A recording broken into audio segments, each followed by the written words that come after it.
हाँ, लोक भारती कक्षा 10वीं हिंदी।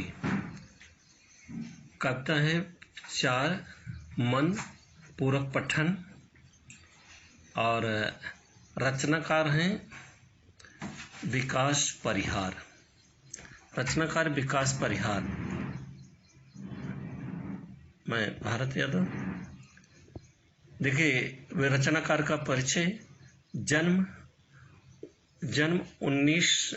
देखिए यहाँ पर 1983 गुना मध्य प्रदेश। परिचय। विकास परिहार ने 2000 से 2006 तक भारतीय वायुसेना को अपनी सेवाएं दी। फिर पत्रकारिता के क्षेत्र में उतरने के बाद रेडियो से जुड़े।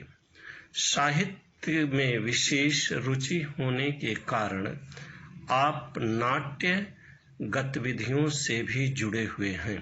नाटक। इसके बाद अब आइए पद्य संबंधी। हाइकू। यह जापान की लोकप्रिय काव्य विधा है। हाइकू विश्व की सबसे छोटी कविता कही जाती है। 5वें दशक से हिंदी साहित्य ने हाइकू को खुले मन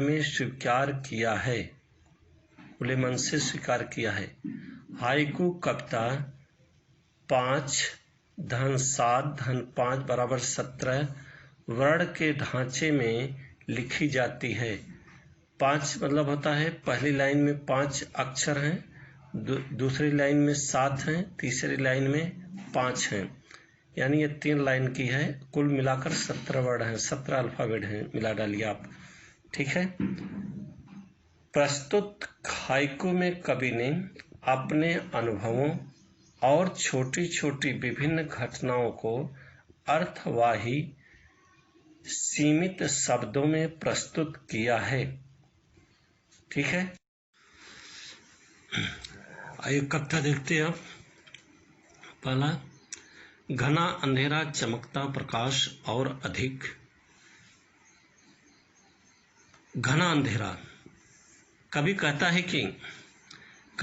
है कि जब बहुत अधिक घना अंधेरा, बहुत अधिक अंधेरा रहता है, उसमें प्रकाश की किरण मात्र आने से ही बहुत अधिक प्रकाश हो जाता है। उसी प्रकार से मनुष्य के जीवन जब दुखों से भरा होता है, सुख की थोड़ी सी सुख की किरण आते ही उसके जीवन में खुशियां भर जाती है और वह आनंदित हो उठता है। इस प्रकार हमें परिश्रम करके अपने जीवन को सुखमय बनाना चाहिए। सेकंड है, करते जाओ पाने की मत सोचो जीवन सारा। कवि कहता है कि जीवन में परिश्रम करते जाओ, अपना कर्म करो, पाने की इच्छा मत रखो। अगर अपना कर्म करोगे तो आपके जीवन में परिश्रम करोगे तो सब कुछ प्राप्त हो जाएगा, और बिना परिश्रम के संसार में कुछ मिलने वाला नहीं है, और अथक परिश्रम करके ही जीवन में सारी चीजों को प्राप्त किया जा सकता है, और इसके सिवा नहीं हो सकता है। नेक्स्ट देखिए तीसरा, जीवन नैया मझधार में डोले संभाले कौन। मझधार माने होता है सागर के बीच में, डोले माने होता है चलना, संभाले कौन संभाले। कवि कहता है कि मनुष्य का जीवन एक नाव के समान होता है। जिस प्रकार से नाव सागर के मझधार में धक्के खाती हुई चलती है, उसी प्रकार से मनुष्य का जीवन जो है जीवन में संघर्ष से ही भरा होता है। उसे ऐसी परिस्थितियों में संभालने वाला कोई होना चाहिए, और नेक अच्छे लोग जो होते हैं, वे ऐसे परेशानियों में, मुसीबतों में फंसे हुए लोगों की सहायता करते हैं, मदद करते हैं और उन्हें जीवन की राह दिखाते हैं। आगे देखिए, सहारा देते हैं। रंग बिरंगे रंग संग लेकर आया फागुन का महीना जब आता है, यह रंगों का त्योहार लेकर के आता है। होली आती है और लोग जो है आपस में मिल करके एक दूसरे पर रंग गुलाल डालते हैं, खेलते हैं, सारे भेदभाव भूल जाते हैं। और हमें किसी भी प्रकार से नफरत बैर नहीं रखना चाहिए, भाईचारा प्रेम आपस में रखना चाहिए। और यह सौहार्दपूर्ण प्रेम जो है हमें आगे बढ़ाना चाहिए, लोगों में सौहार्दपूर्ण प्रेम बांटना चाहिए और मिलजुल करके सुखमय आनंदमय जीवन बिताना चाहिए, और जिससे जीवन खुशियों से रंगों से खुशियों से भरा हो। नेक्स्ट देखिए, कांटों के बीच खिलखिलाता फूल देता प्रेरणा। खिलखिलाता माने खुश होना, हंसना, प्रसन्न रहना। कवि कहता है कि कांटों के बीच में फूल जो है कोमल को अपनी कोमलता, अपनी सुगंध को नहीं त्यागता है, हमेशा खिलखिलाता रहता है।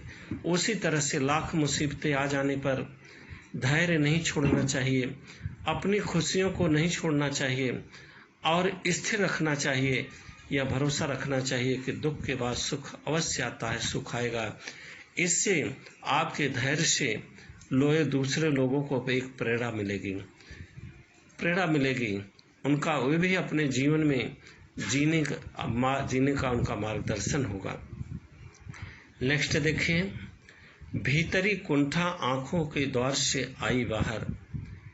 भीतरी कुंठा मतलब होता है निराशा, आंखों के द्वार से आंखों मतलब आंसू बन करके बहना। भीतरी कुंठा, कवि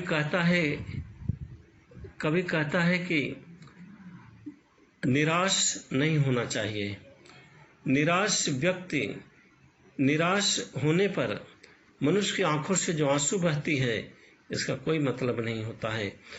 जीवन में परिश्रम, अथक परिश्रम करो, मेहनत करके जीवन में सफलता प्राप्त करो और जीवन में सारी सुख और खुशियां आपको प्राप्त हो जाएंगी। बिना परिश्रम के इस जीवन में कुछ प्राप्त होने वाला नहीं है। निराश होकर के हाथों पर हाथ रख करके बैठना नहीं चाहिए।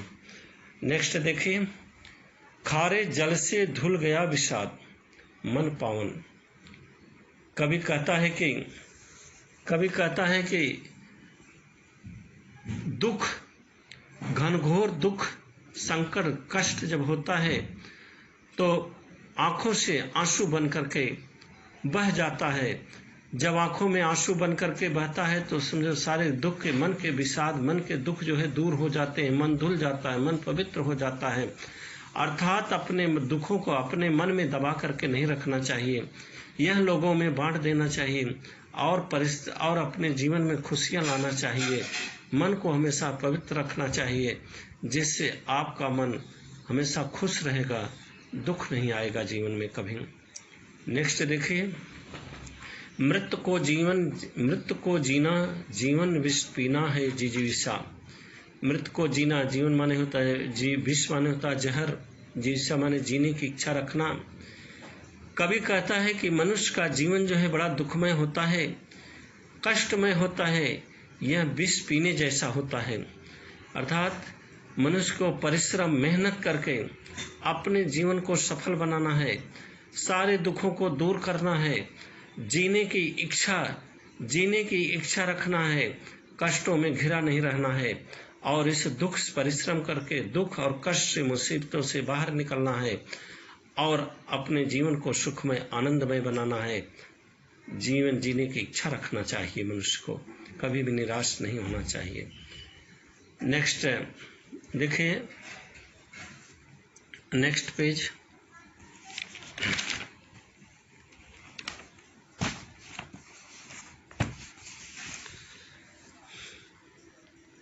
नेक्स्ट पेज, मन की पीड़ा छाई बन बादल बरसी आंखें।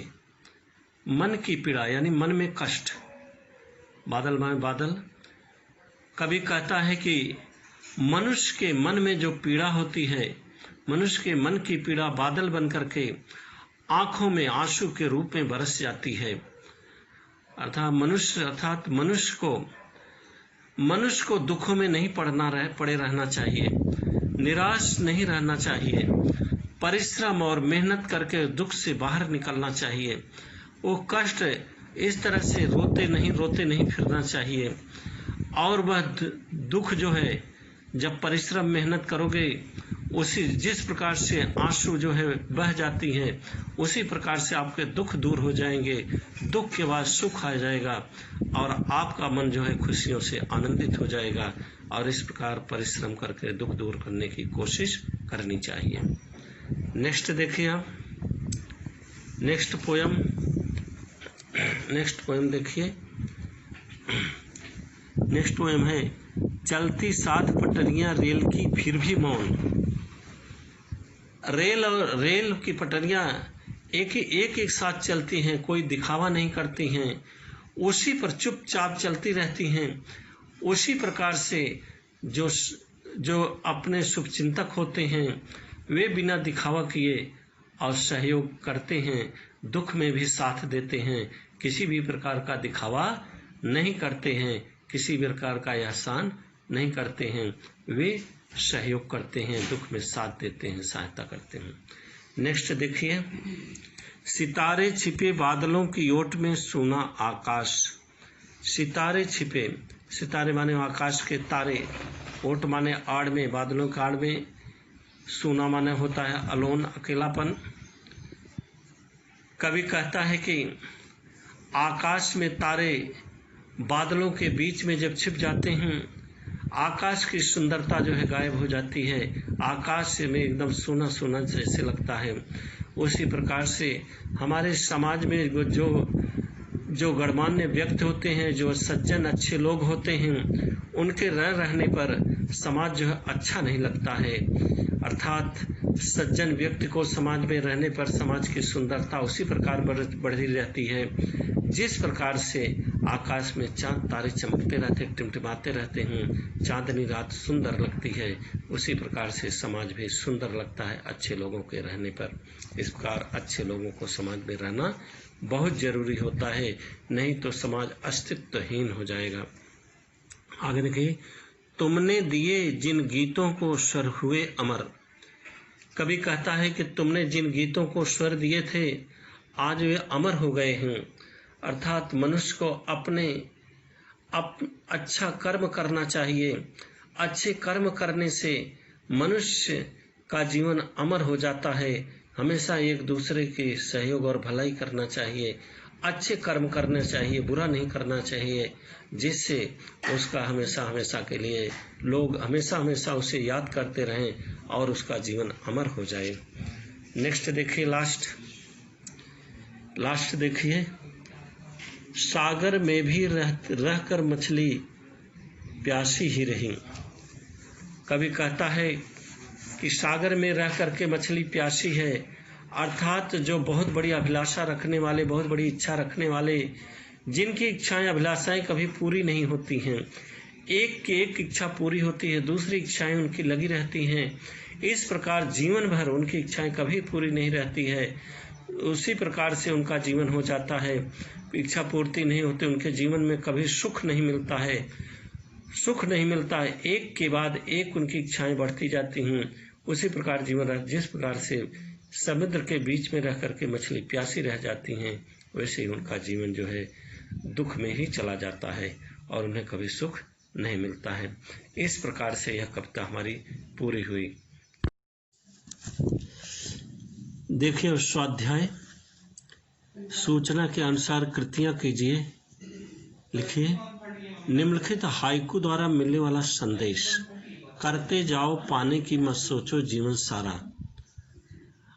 मनुष्य को अपने जीवन में कर्म करना चाहिए और फल की इच्छा नहीं रखना चाहिए। और इसके बाद है, भीतरी कुंठा नैनों के द्वारा आई बाहर। इसका संदेश है, भीतरी कुंठा निराश व्यक्ति की, जो व्यक्ति निराश होते हैं उनके आंखों से आंसू बहती है। इस तरह से निराश नहीं होना चाहिए और परिश्रम कर अथक प्रयास करना, परिश्रम करना चाहिए और अपने सफलता को, जीवन में सफलता प्राप्त करनी चाहिए। ठीक है, नेक्स्ट आइए नीचे, कृतपूर्ण कीजिए। दूसरा नंबर है, कृतपूर्ण कीजिए। हाइकू में प्रयुक्त महीना और उसकी ऋतु। यहाँ देखिए, महीना फागुन है और ऋतु वसंत है। महीना फागुन और ऋतु कौन सी है? वसंत ऋतु, वसंत, फागुन वसंत ऋतु हो गया। अब इसके बाद उत्तर लिखिए। मझधार में डोले जीवन नैया, छिपे हुए सितारे। तीसरा, धुल गए विषाद मन पावन, धुल गए विषाद मन पावन। चौथा है अमर हुए गीत के स्वर। ठीक है। अब इसके बाद यहाँ आप प्रश्न नंबर 4 पर निम्नलिखित काव्य पंक्तियों का केंद्रीय भाव स्पष्ट कीजिए। पहला है चलती साथ पटरियां रेल की फिर भी मौन। ठीक है। दूसरा है कांटों के बीच खिलखिलाया फूल देता प्रेरणा। इसका रेल की पटरियां साथ साथ चलती हैं और दिखावा नहीं करती हैं। कांटों के बीच में खिलखिलाता, कांटों के बीच में खिलने वाला फूल जो है अपनी कोमल और कोमलता और सुगंधता को त्यागता नहीं और यह एक हरदम खुश रहता है। इस तरह से एक दूसरे को दुख में भी खुश रहने की प्रेरणा देता है, संदेश देता है।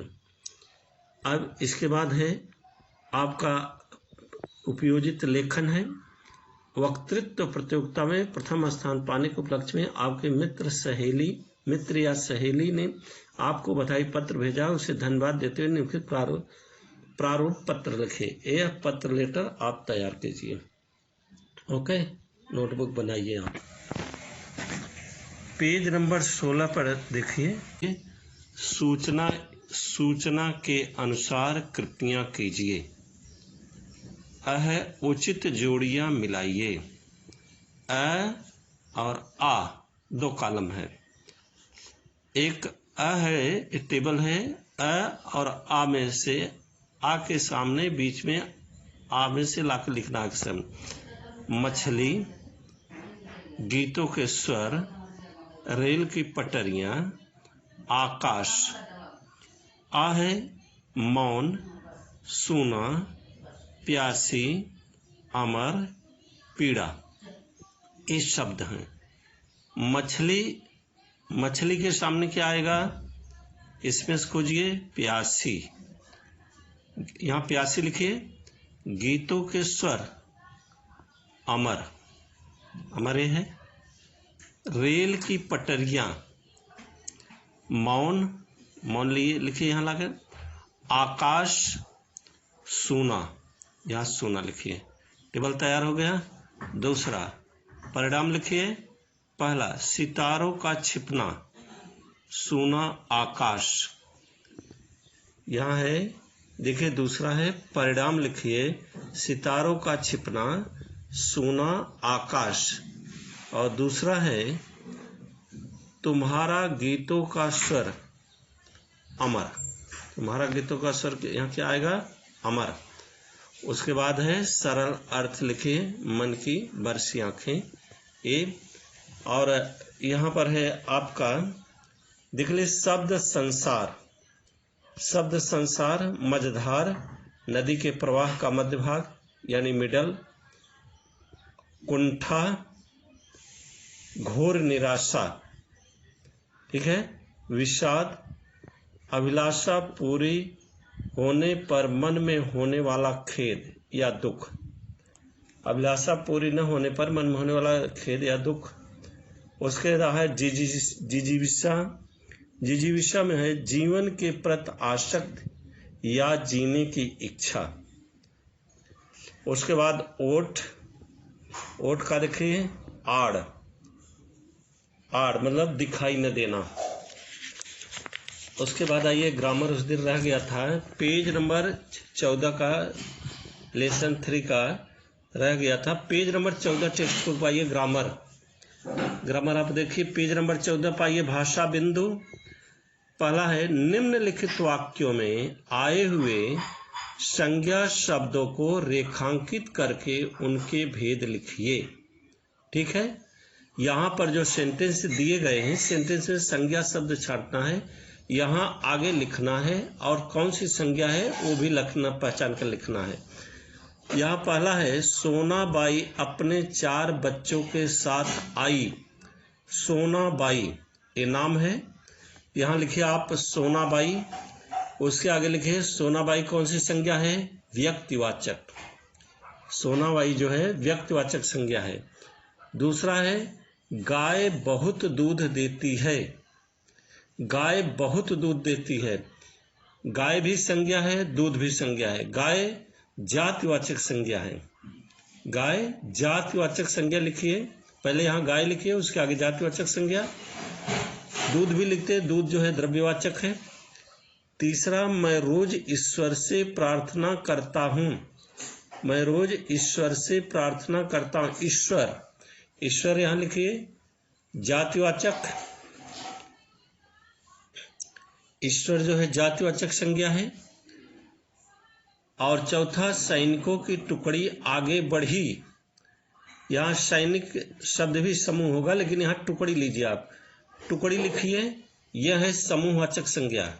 टुकड़ी समूहवाचक संज्ञा। पांचवा, सोना चांदी और भी महंगे होते जा रहे हैं। सोना चांदी, यहाँ लिखिए सोना चांदी, ये द्रव्यवाचक संज्ञा। छठवां, गोवा देख मैं तरंगायित हो उठा। गोवा देख मैं तरंगायित हो, गोवा, यहाँ गोवा लिखिए व्यक्तिवाचक संज्ञा, क्योंकि स्थान का नाम है, गोवा राज्य का नाम है। सातवां है युवकों का दल बचाव कार्य में लगा था। दल, यहाँ दल लिखिए समूहवाचक संज्ञा। उसके बाद है आठवां, अपने विदेश में भ्रमण तो कर लिया। विदेश, विदेश लिखिए जातिवाचक, विदेश जातिवाचक संज्ञा है। नौवां, इस कहानी में भारतीय समाज का चित्रण मिलता है। समाज समूहवाचक संज्ञा, समाज यहाँ लिखिए समूहवाचक। 10वां, सागर का जल खारा होता है। सागर जातिवाचक है, यहाँ पर जल लिखिए जल द्रव्यवाचक संज्ञा, जल लिखिए द्रव्यवाचक संज्ञा। और दूसरा है पाठ में प्रयुक्त है, किन्हीं 5 संज्ञाओं को ढूंढकर उनका वाक्यों में प्रयोग कीजिए। 5 शब्द लिखिए, संज्ञा शब्द खोजकर पाठ में से, और खुद उसका संज्ञा बताइए। सेंटेंस बनाकर सेंटेंस बनाइए। यहाँ पर है तीसरा, निम्नलिखित वाक्यों के रिक्त स्थानों में उचित सर्वनामों का प्रयोग कीजिए। आप जानते हैं संज्ञा का स्थान पर सर्वनाम शब्द आता है। यहाँ पर है ब्लैंक्स है, डैश सार्वजनिक अस्पताल के प्राइवेट वार्ड में हैं आप, यहाँ आप आएगा, आप लिखिए। दूसरा, डैश बाजार जाओ, यहाँ तुम आएगा, तुम बाजार जाओ, तुम। तीसरा है डैश कारखाने में एक ही विभाग में काम करते थे वे आएगा सर्वनाम शब्द। चौथा, इसे लेकर डैश क्या करोगे, तुम, यहाँ तुम आएगा।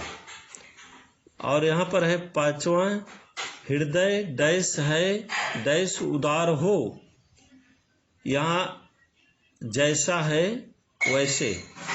6वां, लोग यहाँ डैश कमरा स्वच्छ कर रहे हैं अपना। 7वां, डैश रिसॉर्ट हमने पहले से बुक कर लिया है। वह रिसॉर्ट हमने पहले से बुक कर लिया है। 8वां, इसके बाद डैश लोग दिन भर पणजी देखते रहे। इसके बाद वे लोग, वे। 9वां, डैश इसके पहले उसे मना करता, यहाँ मैं आएगा।